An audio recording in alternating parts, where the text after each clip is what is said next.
你们知道川美最近是真的火了呀？他们的毕业展上面有一件作品，内盛况简直堪比卢浮宫的蒙娜丽莎。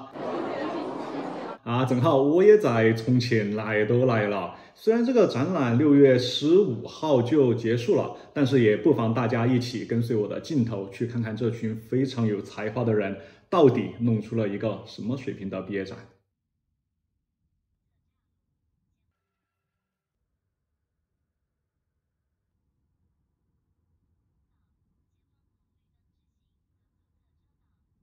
我的天，重庆这个黄色法拉利通电之后，真的太权威了。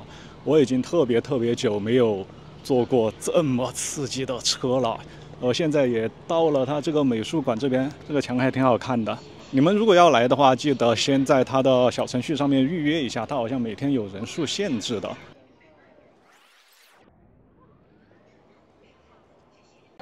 专门挑了个周二来，结果人还是这么多。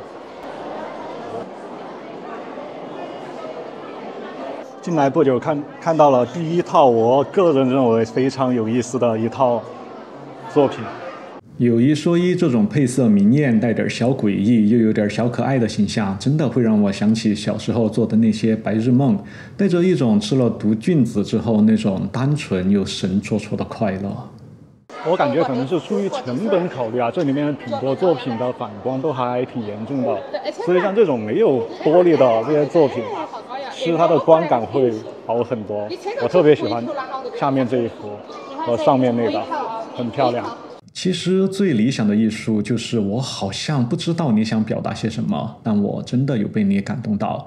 你看像什么伦勃朗、梵高、波洛克啥的，都有着类似的魔力。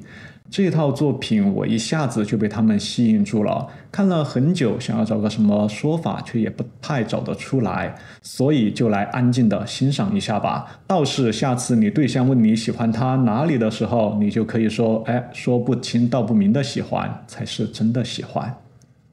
感觉看了这么久，这一套作品是我目前最喜欢的。创作它的人叫做王哲，我还买了他2个小徽章。这件作品莫名其妙让我想起了哈利波特被摄魂怪袭击的那个场景，可能流逝的时间就像隐匿在墨绿色迷雾中的摄魂怪，会逐渐吞噬掉人的灵魂，而童年记忆中鲜亮的秋千和滑梯则是发着光的守护神，守护着那些珍贵的东西 always。 这里有面镜子，赶紧照一照。这一组关于水的作品也挺有趣，仿佛看见了自己洗澡时掉头发的第一视角。但不得不说，作者对于水的表达还是很有创意的。很久没看到这种把水刻画的哗啦啦、冰冰凉的作品了，而且我觉得他是真的画出了那种人就是水做的那种感觉。哇，我看到一套巨牛逼的作品，叫做《新简》，然后作者叫陈雪。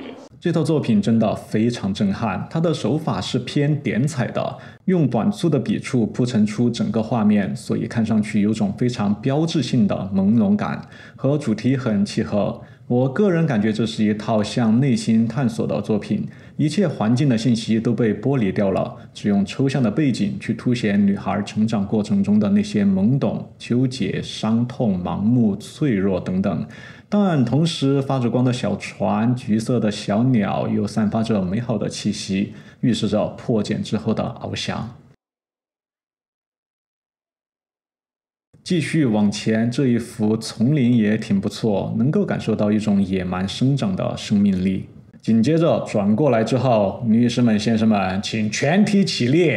我后面就是那幅川美的蒙娜丽莎了，你看看这个，真的超级夸张。我跟你说，罗马的星空都没有这待遇，真的跟蒙娜丽莎前面的那个场景一模一样。导这幅画确实解决了重庆没有蒙娜丽莎的问题。老实说，这件作品我之前就在网上刷到过了，确实是非常直白且鲜明的批判呐。首先，它是对于萨索菲拉托那幅很有名的圣母的一次再创作，用消费主义的符号去解构原作的神圣性，既呼应了现代艺术对于宏大叙事的消解，也质疑了当代社会中艺术霸权和消费主义的狼狈为奸。但最有意思的还是要数这件作品在传播过程中，一边被赞美成了对于资本的批判，一边又被指责为了肤浅符号的生产者。也就是说，他在控诉符号异化的时候，也在不知不觉中成为了被资本和公众消费的符号，还是挺魔幻的。我看着岛很自然地会将它和祈祷的圣母做对比，这场跨越400年的对话，后者是一次纯粹且温柔的调和，前者则是各种复杂且尖锐的意义的糅合。隐匿在背后的是时代的巨变，我们的时代就是复杂且尖锐的。现场岛在灯光的映射下熠熠发光，但我却很难找到一处落眼的地方，因为它的每一处细节都在传递出信息，而这不正和当下这个被海量信息所裹挟的社会一样吗？仿佛中了无量空处一般，从网络上我们几乎可以知晓一切，但却无法做出一丁点思考。不过我并不慌，因为我已经掏出夸克 APP， 用它的 AI 深度搜索功能写下了前面那段话。没错，之前那些关于岛的内容其实都是夸克写的，不知道你们有没有看出来？在这个信息爆炸的时代，一个好用的 AI 绝对是生产力的极大助力。它不仅可以帮我们滤去信息中的杂音，还能根据使用场景做出相应的总结和分析。夸克这种下载即满血的 AI， 除了传统的深度思考，还有针对写作、生图、学术、汇总等等不同场景特别优化过的推理流，非常好用且泛用。像我这种平时接触学术论文很多的，直接扔进去，打开深度搜索，它很快就能精准地总结出文章的内容和观点，帮助我判断这篇论文的价值。另外，在逛展或者看书的时候，遇到不了解的作品或者词条，随手用夸克的 AI 相机拍一张，它就可以快速获取艺术品的基本信息、背景知识和趣闻轶事。根据具体需求，还能够展开多轮对话，具体剖析其背后复杂的历史事件与关联，生成结构化的解说。比起什么搜索引擎，夸克不仅内容更准确、更精准，而且还没广告。甚至作为创作者，在找不到灵感的时候，也可以和夸克聊聊。它的深度搜索可以分析对应风格的色彩元素和构图等等，最终生成系统的创作步骤建议。大家赶紧下载试试吧。好了，作为艺术博主，还是需要发表一些独到的观点。其实也没啥，就是它旁边这幅巨大的、元素非常多的、同样很有意思的，但却几乎无人问津的作品，是不是也可以叫做重庆的加纳的婚礼呢？你看，连幕布都加好了，还是挺应景的。而且你知道最离谱的是什么？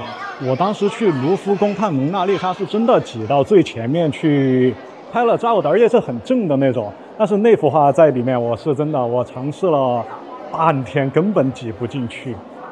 转过来之后强推一下这套作品，大家千万别学屏幕右边那位啊，直接上手触摸画作是非常不好的行为。这是一套非常有故事感的作品，给了我们一个代入感极强的背影，构筑了一个仿佛从遥远过去提取出来的场景。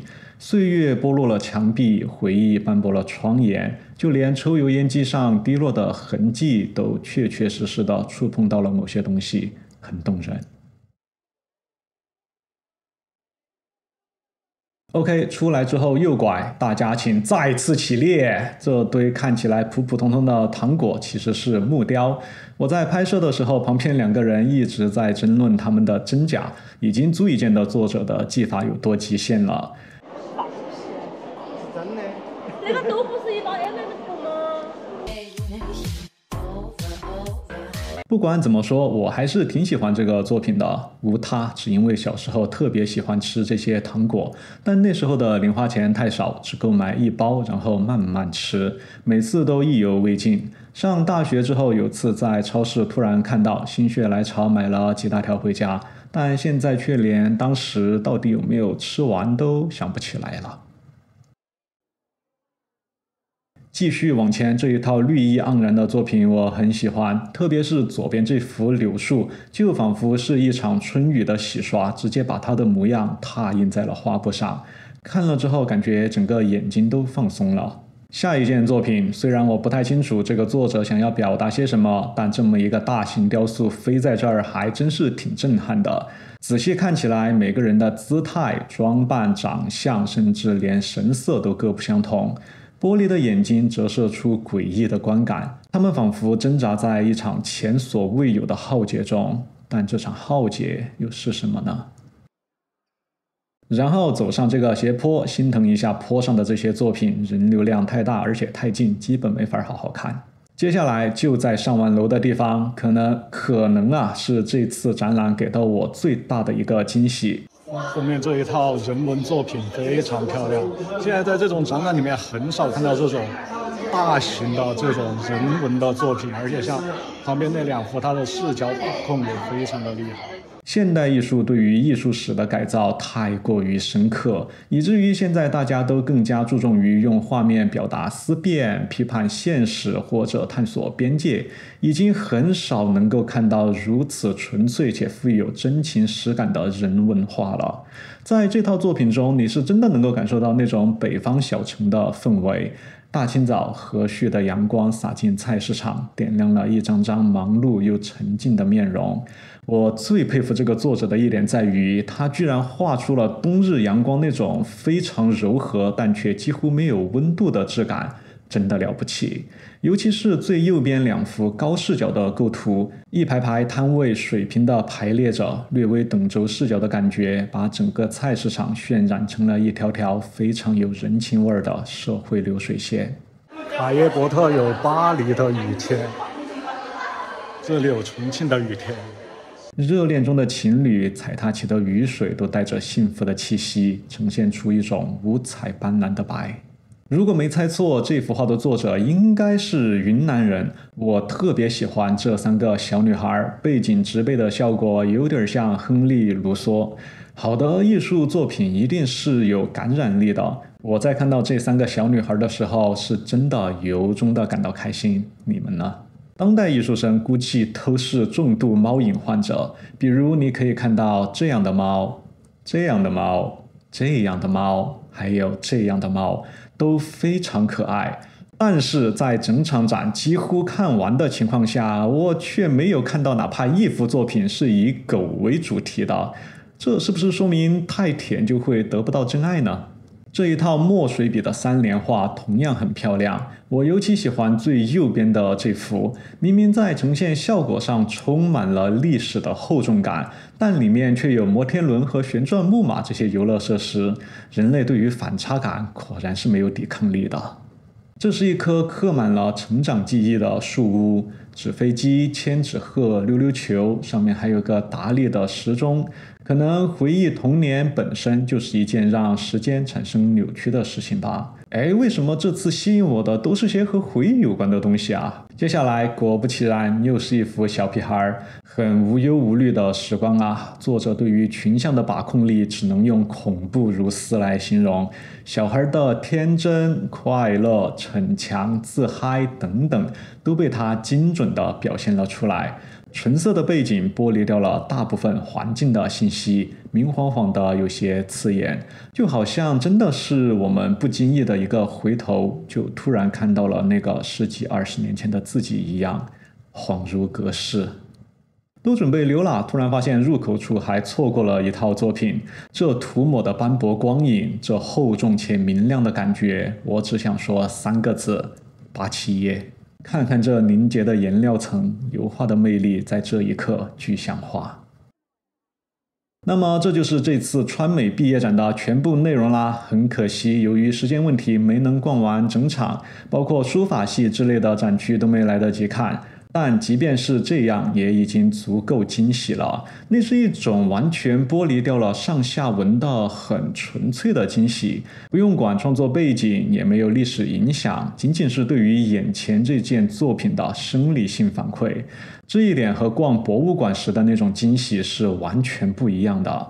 所以我在那些展厅里面总是会莫名想象，几十上百年前的人们在看到那些印象主义或者现代主义的独立展的时候，是不是也会有类似的感觉呢？声名鹊起的作品可能沉入历史，无人关注的角落可能留名千古。这份对于未来的未知是回荡在两个时代之间的共鸣。但我相信彼时的他们一定不会想这么多，就像此时的我们也不会想这么多一样。因为一群人在最潇洒的年纪留下了最诚挚的作品，这一点本身就已经足够美好了。